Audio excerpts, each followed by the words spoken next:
Mid-Atlantic Wrestling and Bob Caudle, absolutely synonymous. Bob Caudle being the voice of Mid-Atlantic Championship Wrestling, and he sadly did pass away this weekend at the age of 95, following the death of his wife in this past spring.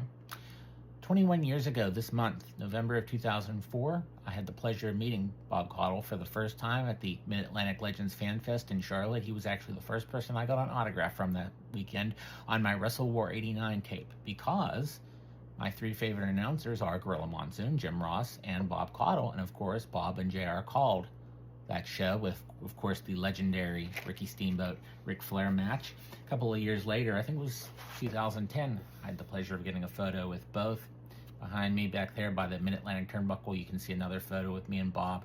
He was just such a gentle man, such a nice man. Of course, he started in Charlotte on the news, doing the weather right here. The weather vane's kind of like right aiming at Bob. He loved seeing this. I had these printed up, and he asked me for some, so I ended up sending him some. Now, he didn't write his address on the back. I have it somewhere, but he was just such a nice guy. He loved reminiscing, seeing all the wrestlers again. Here's a photo of him and Rich Landrum, another voice of Mid-Atlantic.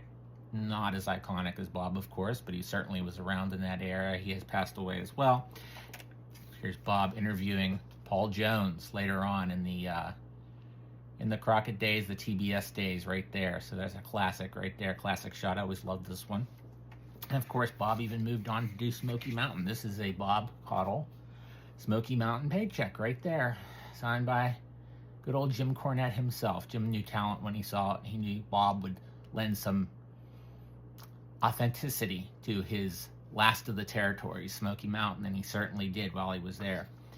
We're going to miss Bob. It was nice knowing that he was still around, still enjoying life.